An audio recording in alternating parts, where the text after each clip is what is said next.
Welcome to another edition of the Get Made podcast. I got a guest on here today, man. I've been trying to get this guy. I've been looking at his content for a minute, and I wanted to kind of share him with the rest of our audience here at the Get Made podcast because I believe he has some great things that he's really kind of talking about. And I think I kind of align with where he is and some of his stuff, right? A lot of the stuff, because I'm really enthused about it. And I want you guys to really check him out. So today's guest is a therapist out of Philadelphia, a licensed therapist by the name of Tariq James. Brother Tariq, assalamu alaikum. How you doing, bro? Wa alaikum assalam. I'm doing good. Alhamdulillah. And I really appreciate you taking the time to, have this conversation. Well, I mean, man, it's important to have conversations with, sharing brothers with other brothers and in the community at large, because we need to know each other, right? We need to know who's out there and who can give us this help, right? So I want you to be able to introduce yourself in your words, and I'm gonna shut up and let you do your thing. Okay. So my name is Tariq James. I'm a licensed professional counselor in the state of Pennsylvania, and my practice focuses on people who have relationship struggles and couples. And I've taken I've put a lens up on defensive communication, right? Because that's something I see a lot in my couples work. So I'm in private practice. I've been in private practice since 2022, and things have really taken off. Things have really moved fast, and I'm just excited to be here and really enjoy this process and enjoy being able to contribute to the community. Wow, that's great, man. And we definitely appreciate, a lot of things that you're putting out, a lot of content you're putting out. And by all means, you guys are going to get all his handles. I think some of us coming across the screen as we talk and as we speak. So you can definitely follow him on some of his handles. We're going to introduce him a little bit more about where you can really catch up with him by the end of the show. But I have one interesting thing before I really jump into this the podcast itself. The therapist formerly known as, I ain't gonna tell you a lie, man. I thought that was pretty clever. You know what I mean? Yeah. And we were trying to have a lightweight conversation before, but I wanted to have that conversation now. Man, how'd you come up with that? Tell us about that. Okay, so I was in a little bit of a creative bag, and I have this theory that I believe that good psychotherapy is art. Okay. So my thought process was the best way I could describe myself as a therapist is that I believe I'm an artist. Okay. So instead of the artist, I thought the artist formerly known as was always a clever change, right? And it's not that I like Prince's music so much that I wanted to have a title like that, but I thought that really resonated with the theory and the thought process that I had behind my practice. Wow, man, I ain't gonna tell you a lie, and I remember, I think I'm a little bit much older than you, right? And I remember why he came out with that, right? But to see you use it, right? It was like, okay, the therapist formerly known as, wow, it's like, are we looking at therapy from another perspective? Is he trying to, looking at how ascend in therapy, or what is it? You know what I mean? What was on his mind when he came up with this, right? And so I wanted to ask that question. All right, that's just some personal stuff on my end. So we're gonna jump into this podcast. All right. So now, here we go. Everybody know the Get Made podcast. We have 3 questions that we lead off with on the podcast, and then the third question actually runs into the conversation itself, because we're just gonna have a conversation. All right. So the first one is, what Black author, especially male or Black, books that you have read that was written by a Black author that has inspired you? I can name a lot, Yeah. and I think I Well, give think me I your top three. normally Give me your will top have three. a I normally have an answer based off of how I feel, Okay. and based off of how I feel right now, I would say the autobiography of Malcolm X. Okay. Han- um, Hands down because of when I read it, the timing of it, the importance to my life that it had. So the autobiography of Malcolm X is one. Um, I know, and when I was an undergrad, I was really impressed with like a lot of the writings of Dr. Naeem Akbar. Mm. Um, Okay. I thought it was I thought it was really interesting how he was using psychology to make a contribution to the community. Mm-hmm. Um, Whether you agree with the side stuff or not, but I just thought that was pretty interesting. Uh-huh. And another book that I want to revisit now, I read it when I was young, but I want to revisit it now because, sometimes you read books multiple times and you get different things. But there was I want to hopefully come back to that and read that again. But that's something that really stuck out to me. Hmm. Okay. Man, I'm interested in knowing before we go any further. Why was that book? Why is that book there so interesting? Frederick Douglass. Yeah, the book on Frederick Douglass by Frederick Douglass. Why that was so interesting? Tell me about that. Why now? Wanting to revisit it now? What's standing out Because for you about that? I think I think because I'm looking at it with a different lens now. Um, Mm-hmm. Prior, when I was younger, I would look at it. I looked at it as just like, okay, this is a figure that's in Black history, and he overcame a lot, and he did a lot, and I didn't really fully appreciate the contribution of Frederick Douglass because I think yes, he's a story of he's a story and he's a good example of Black resilience, Mm-hmm. right? And but I think that doesn't really do the work that he did true justice because Mm-hmm. he he furthered the idea of what it means to be free. You know, Okay. a couple weeks ago, I was in a session and I started off. I was talking to a client and I started off saying like, well, this is a free country, and this is part of the why this country is so great because of all the freedoms that we have. Mm-hmm. And that was probably one of the best jokes I told because we both started laughing once I said that. I was thinking, oh, okay, that had to be a joke. So, We, we both started laughing when I said that. But I uh, mean, really, Frederick Douglass. So I want to take another look at that because I always related to him personally. Just I see parallels in my own. I can relate to him in certain instances, certain things he went through, and just as a person that went through some difficult things and overcame it. I mean, I can't imagine going through the things that he went through. I couldn't mm-hmm. imagine going. I couldn't imagine, the things that our ancestors went through in general. But I definitely want to look at it because now I'm looking at it like, okay, well, yeah, this is a man who really set precedent for the idea of what it means to be free. Okay. The founders of this country, they had an idea of what they wanted freedom to look like, but Frederick Douglass actually embodied it and he actually advocated for it and actually pushed for it. So, and I don't think he gets enough credit because this country wouldn't be what it is today without him.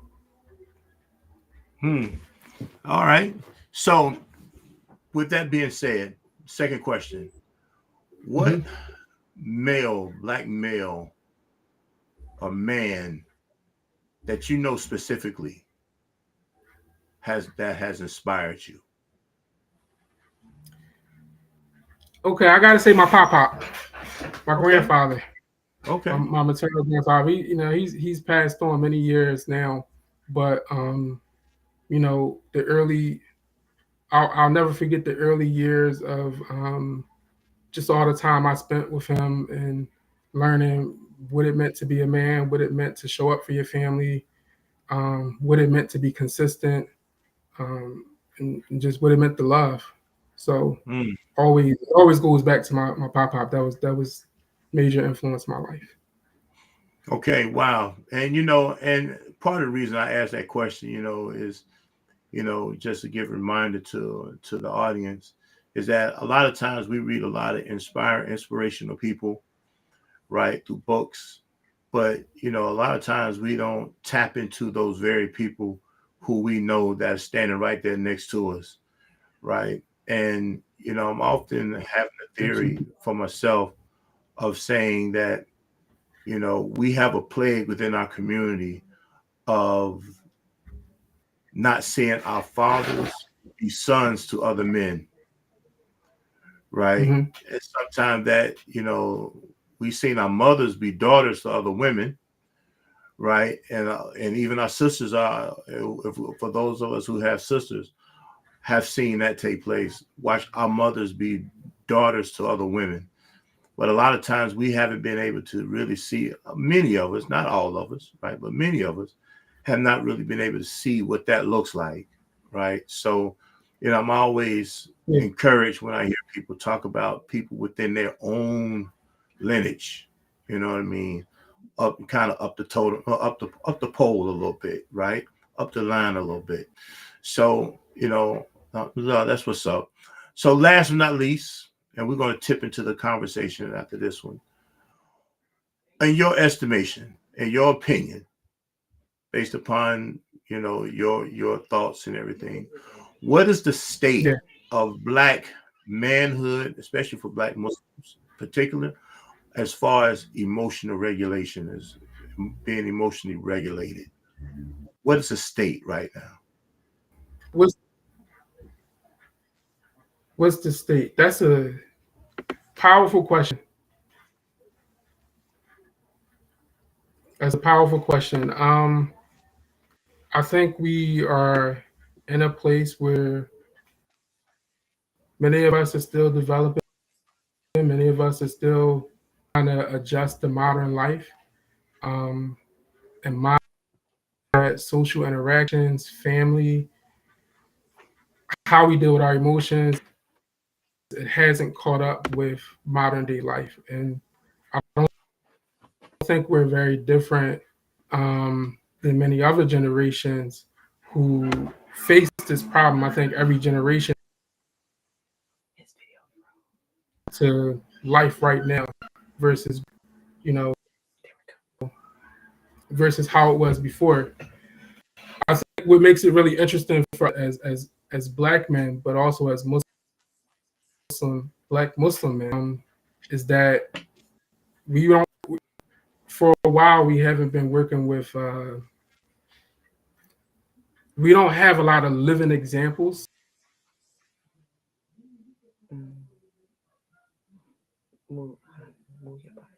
but we don't recognize it as such, and we don't properly benefit from those examples. So Okay, and I'm gonna get you we to repeat are that still again, evolving. right? Because you kind of froze on me. I'm gonna get you to repeat that again because you kind of froze Hmm. on me. Repeat that again. Repeat that whole that little segment right there again for me, please. Say that one more time. Repeat that again for me. Okay, which part? The Well, just I'm gonna get you to kind of repeat the whole thing. Maybe I might kind of have to edit this week because you kind of froze on me. So okay. let's go back to what you believe the state of manhood as far as emotional regulation is concerned. I got you. So what I would say is that we are in a state where we're evolving. Um, I think we're faced with a similar challenge that many generations before were faced with, and Mhm. that's just how do we adjust to modern life? How do we adjust to this current lifestyle? Because that's just the challenge that each generation goes through, is just trying to figure that out. And in my experience and based off my observations, many of our social interactions and how we deal with our families, and that includes how we deal with our emotions, many of these things are not up to date, right? Okay. So, When you say not up to date, what does that look like when you say not up to date? well, So I'll give you an example when I say it's not up to date. So, for example, defensive communication is something I come across a lot, and that's something that I work with a lot of people on individually and by way of couples counseling. So, defensive communication is one thing that comes up a lot, and there may have been times in our history where you know avoidant avoidant attachment style, defensive communication. There may have been a time where that was okay. That's Okay. what worked, right? Because if you were living during a time where you just simply didn't have the time to sit down and talk about your emotions, you didn't have the time to sit down and simply process your emotions, then you probably would avoid a lot of things, or you probably would kind of respond with defensiveness many times, and that may have worked for that time period. I don't think what we're doing is necessary. I don't think what we're doing sometimes is necessarily toxic or bad per se. I think sometimes we're just Mm-hmm. responding in a way that's just not relevant or even effective for the present day situation that we're living in. Because many times, like when you go back, many times if you look at a person's communication style and how they approach things, a lot of times it probably will tell you like, okay, well, this is how it was for me growing up. This is what I seen. Mm-hmm. This is what I seen my father do, my mother do, or whoever it might be that they seen growing up. Mm-hmm. Hmm. Wow. I mean, that's kind of interesting, because you hear a lot of people who then say, "Well, this is how I was grew. This is how I grew. This is what I learned. This is how I grew up. This is what I've seen." I ain't never seen nobody talk about their emotions and all this old type of stuff here, right? Mm-hmm. And then they don't know how to then have a conversations about what they feel, and then maybe they then just say, "Man, this is just a waste of time." Everybody talking about their feelings, right? Why we always got to be talking about why Right. we always got to be talking about our feelings, right? Then what are we? See, and when I hear, Uh-huh. see, I was going to say when I hear that, I I know even though what's being said is nobody ever taught me how to express my emotions. When I What I'm really hearing is that you may have been in an environment where expressing your emotions just weren't important, and no one really gave you attention or really cared about how you felt. Because even if nobody how to express your emotions, if you at least grew up in a home or an environment where you had that love, you had that acceptance, and you were made to feel important, and you were made to feel like your word matters and how you feel matters. Anytime you're presented with a situation where you can express your emotions, even if you don't know how, you'll figure it out. Mm-hmm. As human beings, we have the ability to adapt. We have the ability to evolve. And quite frankly, I just think sometimes we were set up in a way where we weren't made ready to evolve. Okay. Wow. I mean, that's the interesting thing. This whole word evolve, right? So it's like we really stuck in this spot. Is it because we want to be stuck, or is it because we're not being told that you actually can do something different, or is it a combination of both? Mm. I would go with the latter more than the Okay. former. And the reason why I would go with the latter is because um and sometimes I could be annoyingly positive. Okay. I'm I could be annoyingly positive, but I believe that is it's within our nature to seek out excellence. So anytime I see somebody struggling with something or having a difficult time with something, I'll never assume that that's just how they want Mm-hmm. it to be. You know, who wakes up who wakes up wanting to struggle? Who wakes up wanting to feel bad? Who wakes up just wanting to like be toxic? even people who cause a lot of commotion and cause a lot of trouble to other people, I don't believe that they wake up and they just Right. They want to just be messy. like They that. just wake up to be Uh, messy. right? They just don't, you just don't know no better. And sometimes, awareness is Okay. key. So it might not even be that. So you might not know what to do, or you might not know any better, but you might not even be aware enough to even know that you need to be better, or that you could do better, or that it could be Hmm. different. Because I had I was in a session this week myself, right? And Mhm. you know, this couple, on the surface probably can be no more opposite than east and west, right? And so, Mhm. of course, she come from a two parent home, right? He comes from a single parent home, right? And then he didn't have a lot of those tools around, a lot of those people around to kind of give him the nurturing, right, to be able to do something different. So therefore, he does a lot of things in isolation, right? Yeah. And he think this is, she getting on his nerve by keep talking about this, my feelings type thing, right?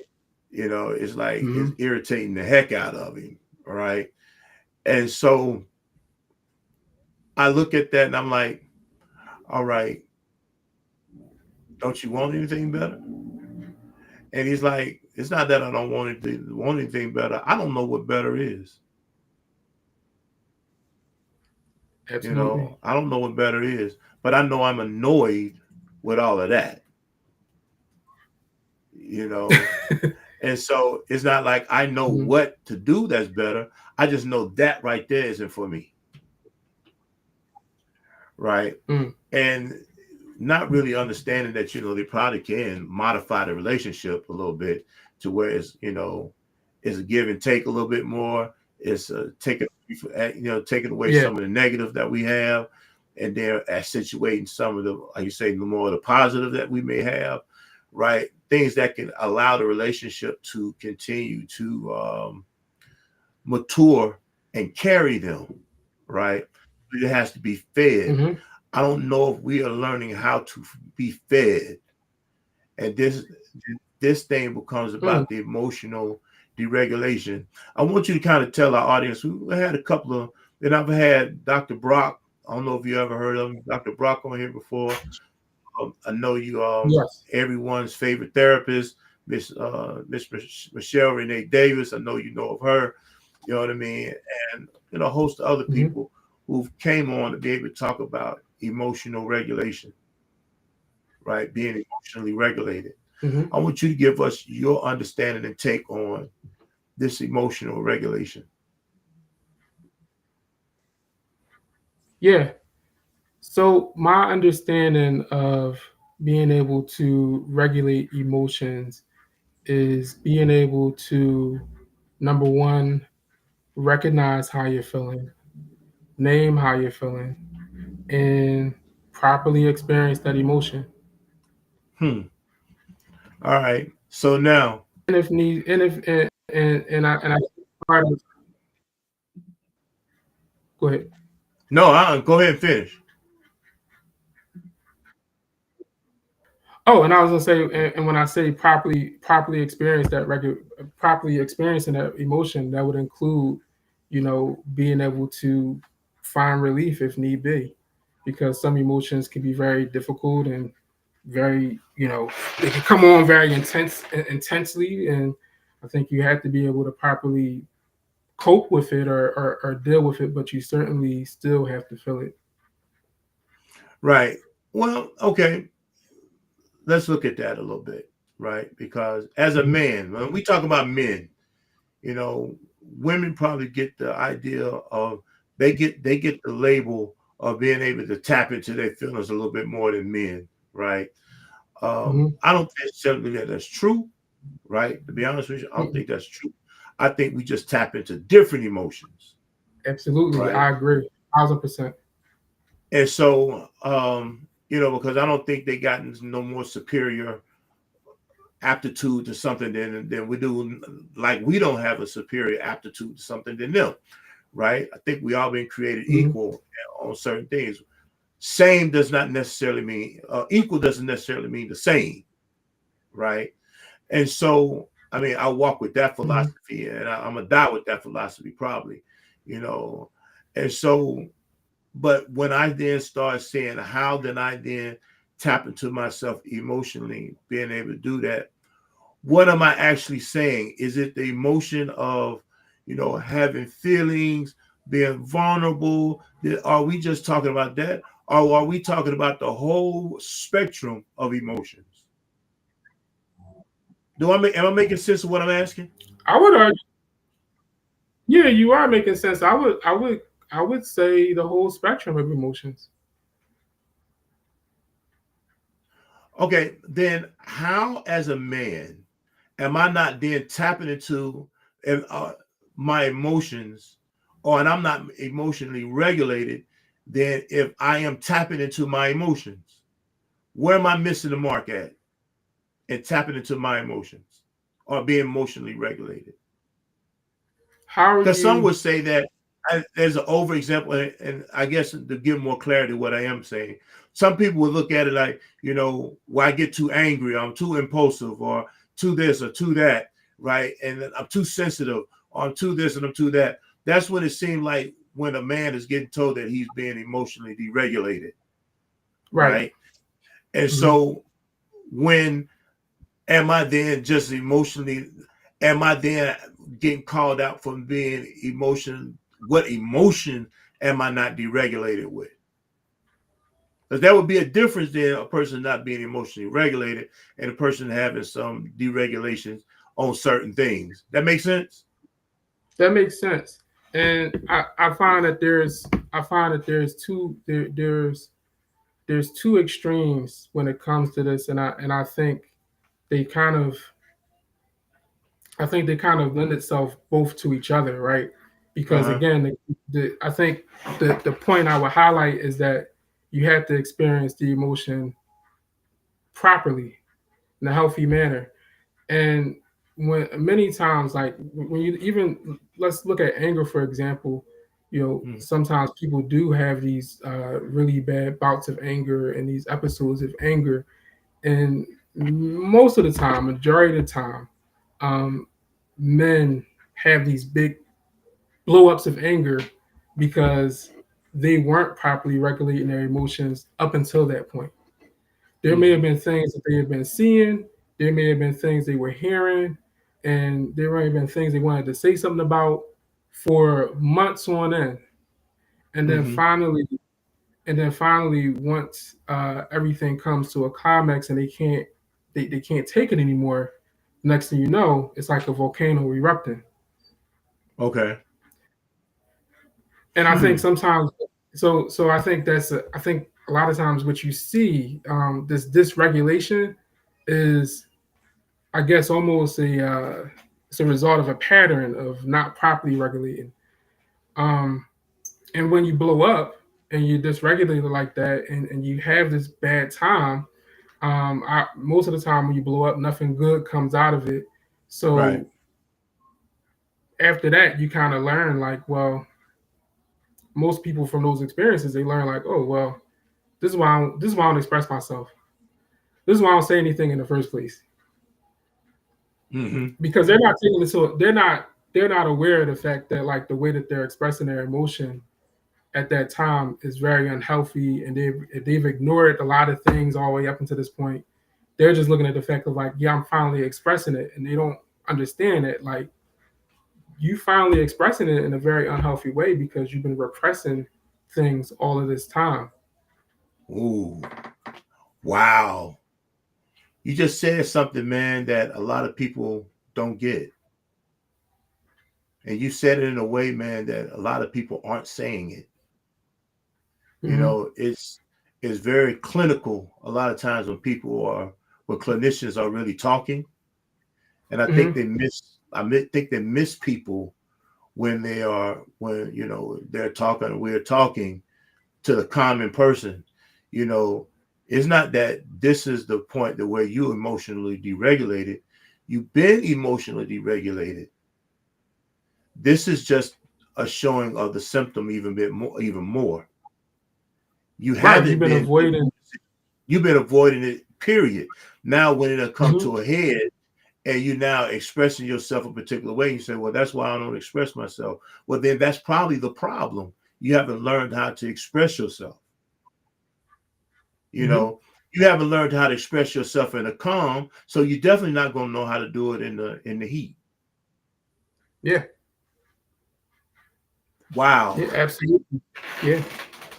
wow, that And, that that's Tark, that's amazing, man. I want you to kind of talk a little bit more about, because I want you to kind of finish with that, man. Because Tark, that's something that as men, I don't believe we get, and so we always get this bad rap, and then we shell up, or we just say, "Well, man, I don't even care," because that's the next thing that comes.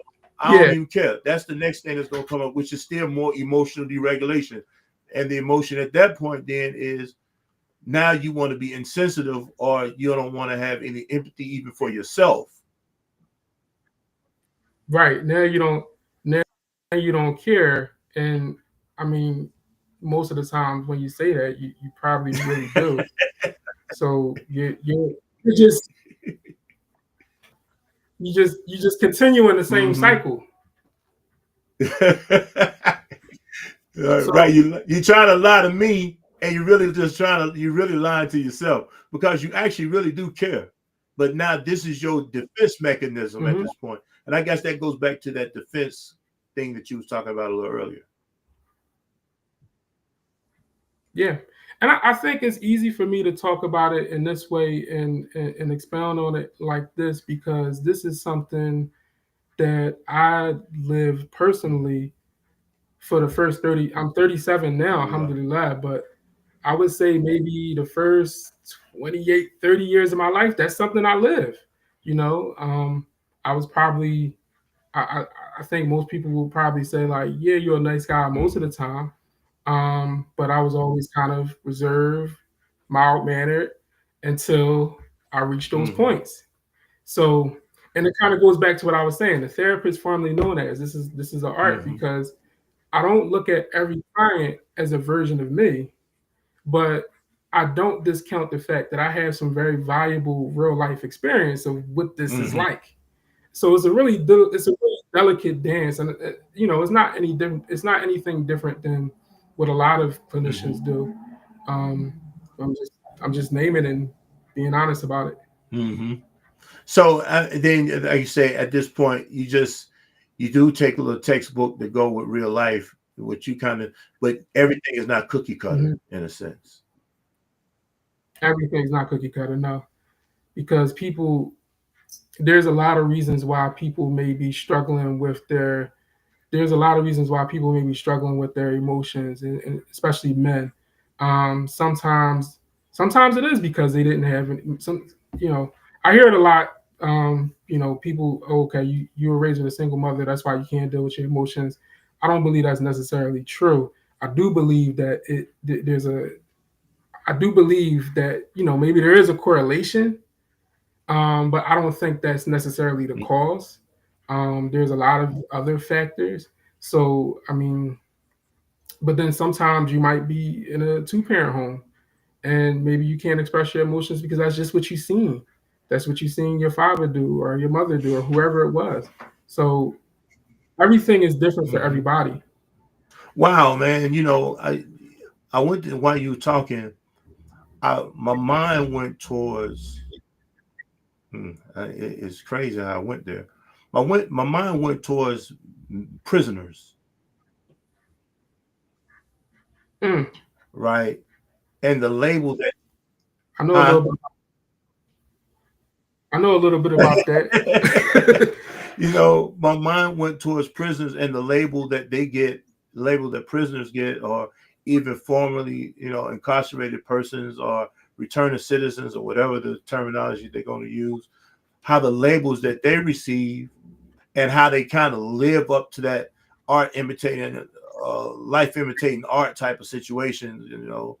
If we kind of still you know, piggybacking on, what you were Mm-hmm. saying a little earlier, how life imitates art, that they've been told this particular thing about themselves, or about this, they had this, or they was they grew up in this certain circumstances, or they grew up with this, poverty, or they grew up in, neglect, or they grew up with, lack of structure, or all these type of things here, that this is why they can never be anything other than where they are at this point right now, right? Which Mm. then leads to the lack of emotional regulation that many fall into. It's not that they don't Yeah. have the aptitude to kind of do something different, but the expectation for them to do something different is not really there. Yeah, you never really. Yeah, I mean, you just don't have anything. You don't have a reference point. What's interesting is now you're making me think about some things myself. Um, so I remember just growing up, and so my own experience growing up in West Philly. I come from a single parent home, and I had a very close relationship with my grandfather. Nonetheless, I do remember once I reached that adolescence period, trying to figure out what my identity was, because Mm-hmm. I don't have a real life. I mean, sometimes when you're a kid, you look at grandparents like, okay, well they older. Oh, That's right. different. It's different now. I mean, my kids are older. I think sometimes they look at me like I'm old, and I feel like I'm young. Mm-hmm. Um, but there weren't certain examples in front of me, so you kind of look at, okay, well, what does the broader society say? Mm-hmm. And when you start looking at the broader society, and they say, well, okay, well, you're a black man, and you from the city, so you know, mm, are you good at sports? That might be a way out of it. That might be a way out of the hood. Are you good at sports? Oh, okay, you're all right, but you're not going to the league. Mm-hmm. Okay, well, can you do music? Because a lot of other people are successful because they can do music.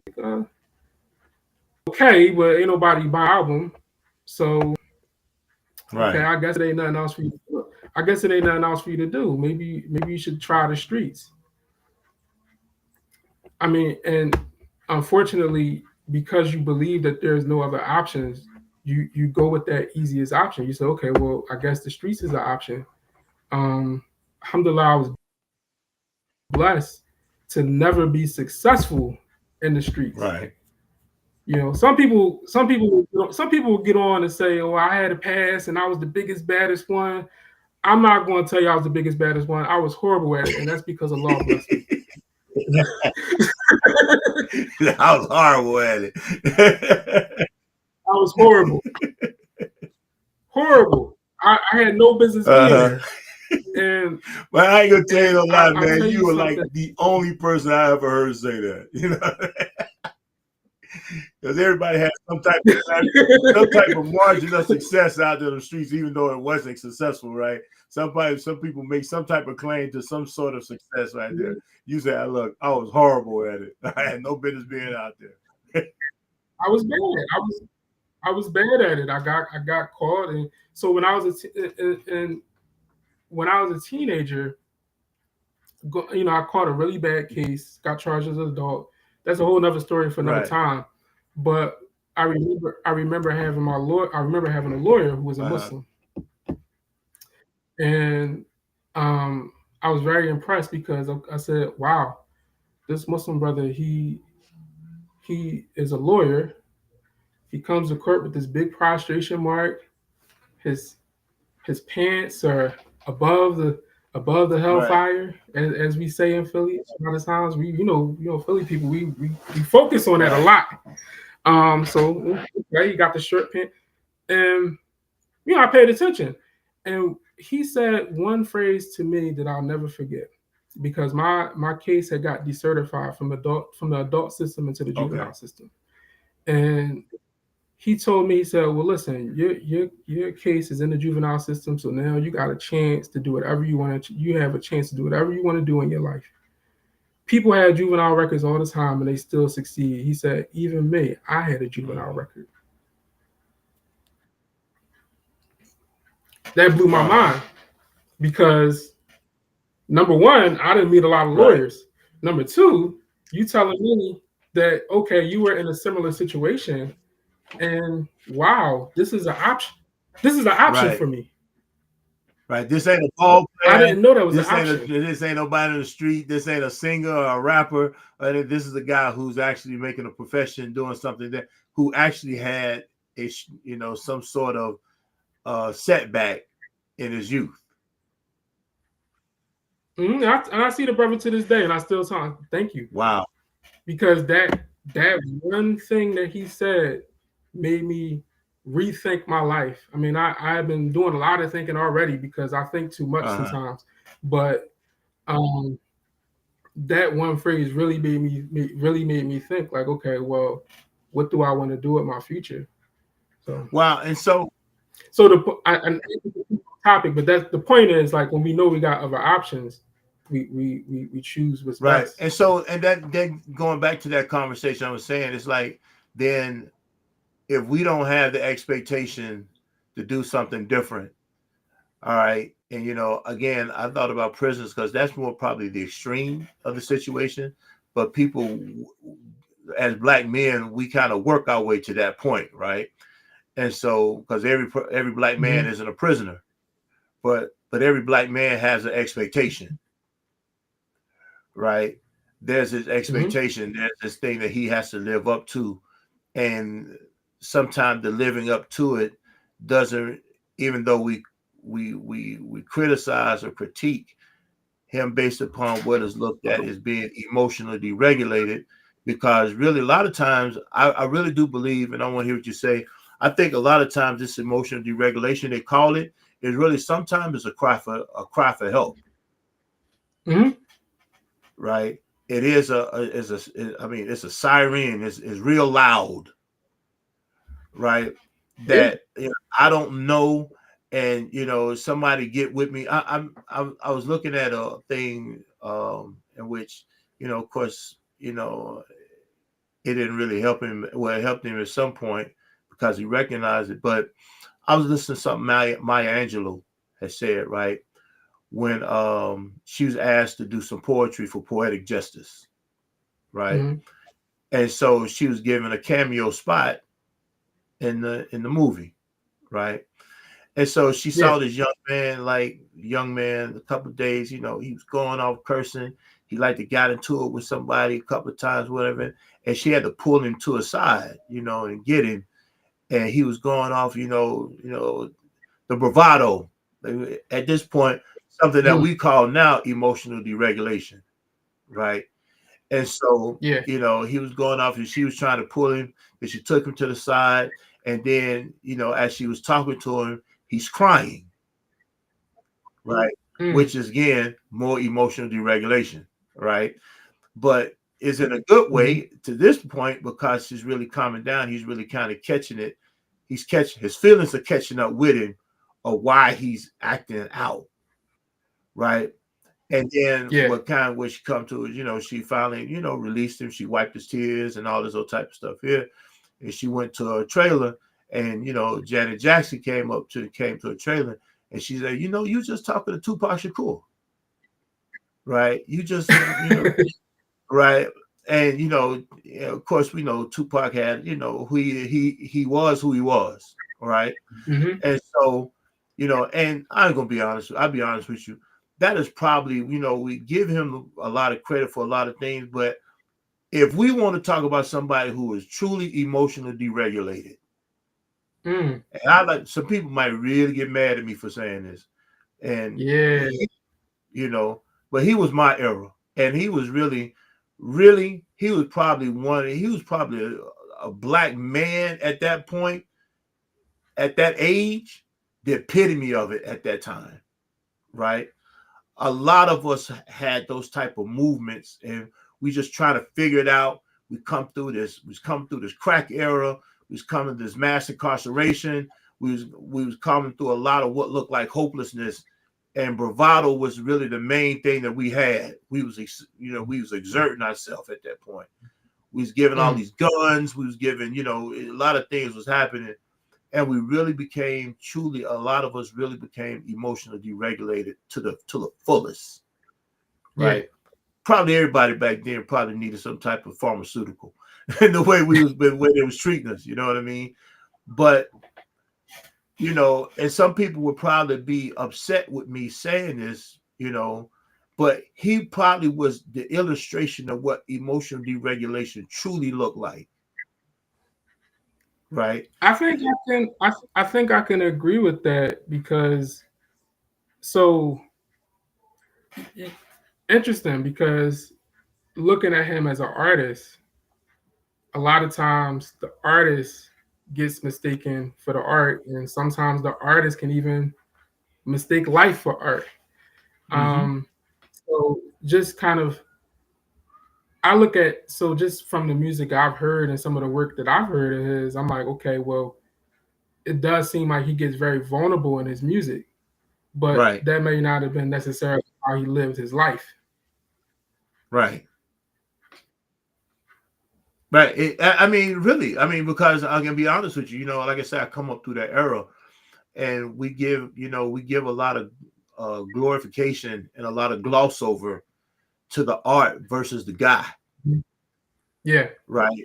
And he was just the illustration of what it looks like for a lot of us, and who actually did. It became easy to follow that example, right? Because a lot of us was, trying to figure it out back then, and we didn't have these kind of conversations that somebody having right now. Talk about emotional deregulation and all this old type of stuff here. It was like, excuse my language, it's just nigga, you tripping, right? That's Hmm. that's what it was really looking like back then. You know what I mean? And I'm tripping for a reason. You know what I mean? And then it got glorified, the trip. It became the thing to do, Mm. right? That's Yeah. how you got to recognize by tripping, right? And so Mhm. we weren't taught these type of skills. We weren't given this type of language, and we really just lost in it. And I'm looking at us now. The reason I'm loving this conversation today, and why I really wanted to have this conversation with you, being, I guess you be now considered a millennial, right? I think that's your, Yeah. what my generation, his generation was really Generation X, right? We were still Yeah. within that Generation X. You're kind of like the generation millennial. I mean, you are children. You're one of our children, right? Hmm. And so we start looking at this conversation and how you guys now are having this type of language, but you learned or the how to say the miseducation of what you guys went through was based upon a lot of things that we went through, which was a lot of things we seen our people go through, that baby boomer generation, Hmm. and even I'm old enough to know the traditional generation, right? You know, so right now I'm one, two, three, four, five, maybe six generations that I've been able to experience in my lifetime, Mm. right? From the traditional to that dying off spot right there, to the baby boomers who are my parents, you know what I mean, to my generation, to the kids that was coming up behind us, the millennials, and then generation, I guess, is Z. So five generations instead of six, five Yeah. generations. I've been able to see five generations, live in a time of five No. generations, right? And I've seen black men get worse, Mm. Wow. right? And I've seen black Muslim men now start falling into these same traps. When, Yeah. you know, when, it was a once upon a time, even though it might have been NOI, there was giving this sense of pride that was taking place. It was something great to become a Muslim, right? It was something looked up to become a Muslim, right? outside of any within the black community, Mhm. outside of any religious affiliations, period. It was something that was just looked at as a Muslim man that, them brothers holding it down. Right. And I mean, some of that might have been a lot too, to a certain extent, but the, the look was different. Yeah, right. Right. The look was different. And now I see how we have really lost our way as far as being emotionally regulated to where, it's very, I don't like this word toxic, right? Because I think it gets overused, right? But it's definitely chaotic. Right. I, I'm always I'm always excited to work with the the Muslim men because the very different from our non-Muslim counterparts, with the only exception that we have a compass. Mm-hmm. We have a compass. So, um, and just looking at my own experiences, I had made a post. I don't know if it was yesterday or the other day, where I was saying that had it not been for Islam, I wouldn't even be a therapist because Islam is what gave me my compass. Islam is, and alhamdulillah, like I met. Philly gets a bad rep, but I met a lot of amazing brothers, very good imams, and was taught Islam properly. Alhamdulillah, and I'm thankful for that because being a Muslim is what made me say, well, okay, maybe I should go to school. Mm-hmm. Maybe I should get more of an education because if I'm going to live an Islamic lifestyle, and I'm not going to be worrying about if I got to beg somebody to go to Juma or whatever, then maybe I need to get my education and put myself in a good position. Mm-hmm. You know, because of Islam, I said, okay, I wasn't done school when I got married. Actually, I got married while I was in school, but again, it was like, okay, well, maybe I should be married, right? This is what we're supposed to be doing. And then and I'll be transparent, like even having struggles with marriage, I said, okay, well, I gotta fear Allah. I gotta make sure I'm giving my wife her rights. I gotta make sure I'm giving my family their rights. So you know what? Whatever I have, whatever struggle I have, emotionally, mentally, whatever that is, I gotta figure that out. So Islam is what drove me to not only be a therapist, but also to seek therapy. It led me to seek therapy and to figure Mm-hmm. out my own emotions so I can function better and I can actually be somebody that my kids look up to and they don't repeat those same patterns. So, talking about the state of the black man, I think again we're behind. We're behind with the times. We're behind with technology, and I think that's across the board. But I think black people always are more behind because systemically we started off behind. And Mm-hmm. as a black Muslim man, some of us are still behind, but the difference is we have a compass, and I think it can change things really quickly if we're able to really follow that compass. Okay. Last question. Then we're gonna close it up. Last question on this one because you talked about the compass, right? Is there a connection between being emotionally regulated and values? Yes, yes, Expound. yes, absolutely.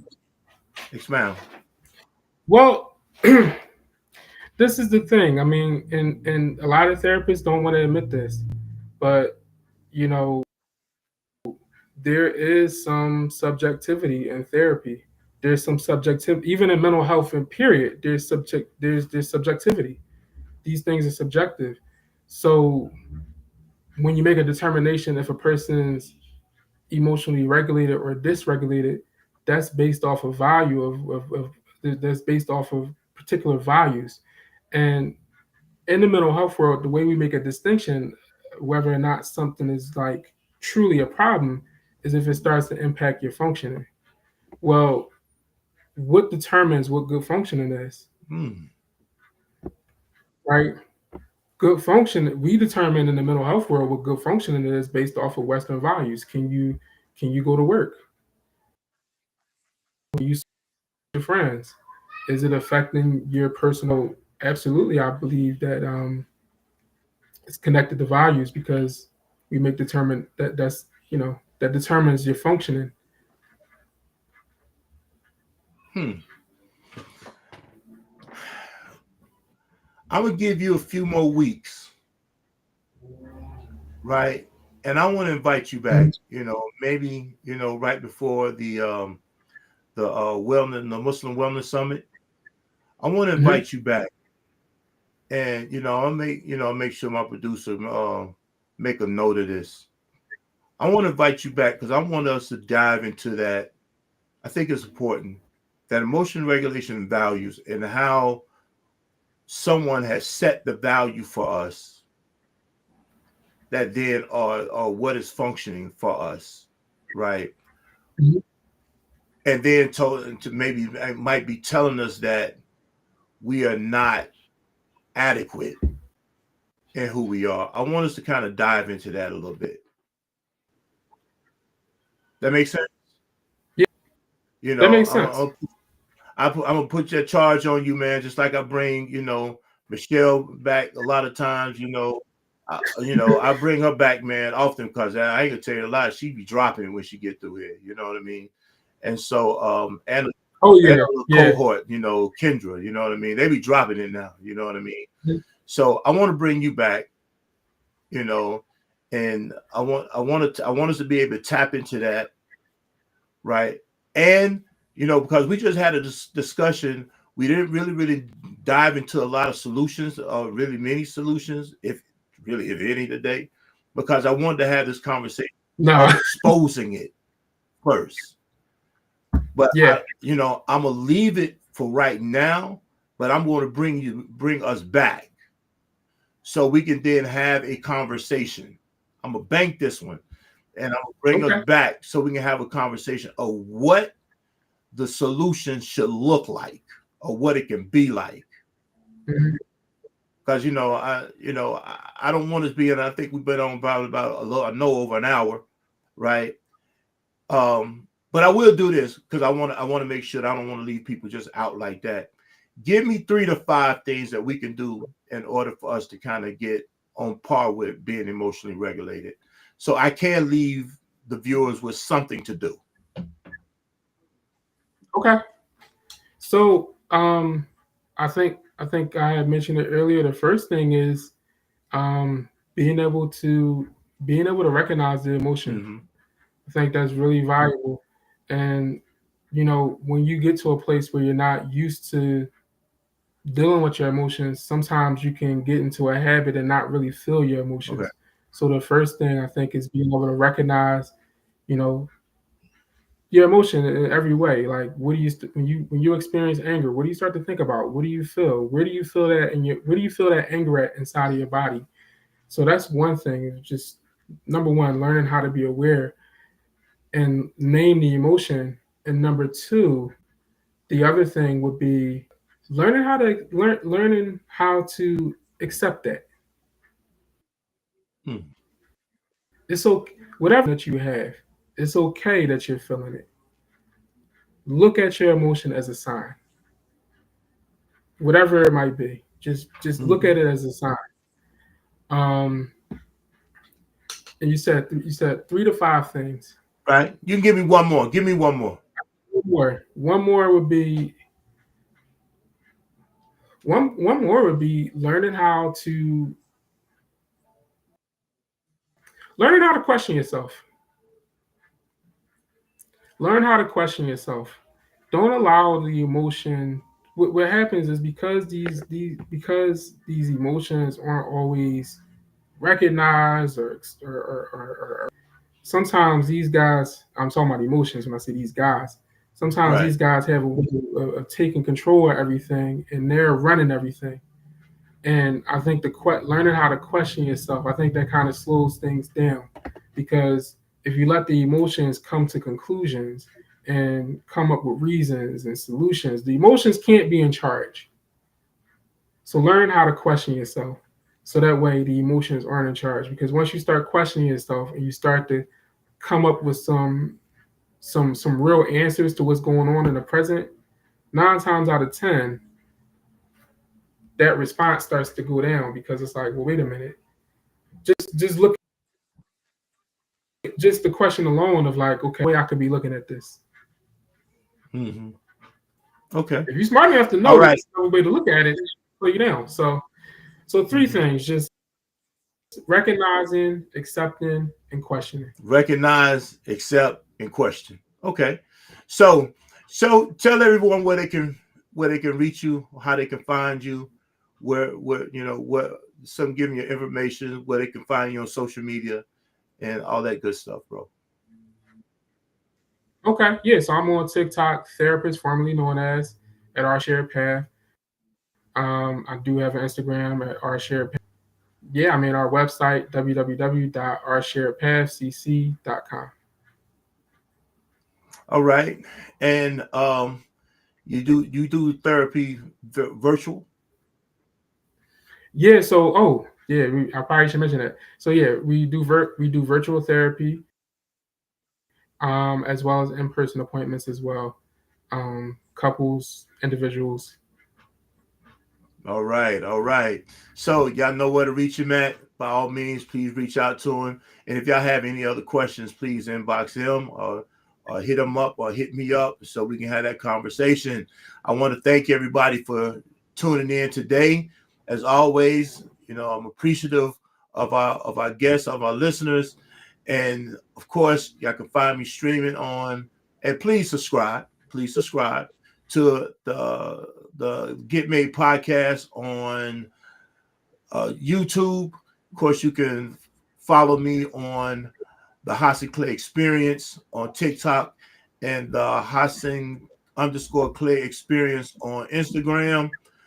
And of course, continue to stay tuned. We air this thing out every Monday at 7 p.m. Thank you again. Thank you again. Thank you again. And we'll see you guys next week. All right. Assalamu alaikum.